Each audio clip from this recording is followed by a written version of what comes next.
আমরা কি করে বুঝবো যে আল্লাহ তাআলা আমাদের ভালোবাসেন? কিভাবে বুঝবো যে তিনি আমাদেরকে পছন্দ করেন, ভালোবাসেন? এটা বোঝার কিছু সিস্টেম আছে। এক নম্বর সিস্টেম হচ্ছে আপনি জাস্ট দেখুন যে আপনি নিজেকে কোন কাজে ব্যস্ত রেখেছেন। আপনি আপনাকে কোন কাজে ব্যস্ত রেখেছেন, আপনার লাইফস্টাইলের দিকে তাকান। লুক অ্যাট ইউর লাইফস্টাইল, আপনি নিজেই বুঝে যাবেন। আপনি যদি দেখেন যে না, আপনার ভালো ভালো কাজে আপনার ব্যস্ততা, আপনার এঙ্গেজমেন্ট ভালো লোকদের সাথে, আপনার সার্কেলটা ভেরি গুড সার্কেল, ভালো কাজে আপনার মন টানে, আপনি ভালো কাজ করেন, যদি আপনার কার্যক্রম এরকম হয়, তাহলে বুঝে নেবেন আল্লাহ তাআলা আপনাদেরকে ভালোবাসেন। আলহামদুলিল্লাহ।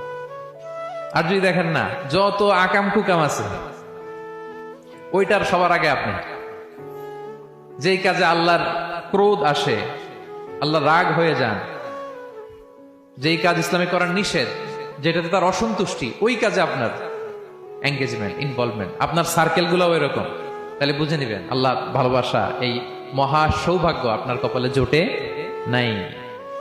তাহলে এটা হচ্ছে একটা সিস্টেম। আল্লাহ আপনাকে ভালোবাসেন কিনা এভাবে বুঝবেন যে আপনি নিজেকে কোন কাজে ব্যস্ত রেখেছেন, একটু দেখুন, আপনি মিলাতে পারবেন।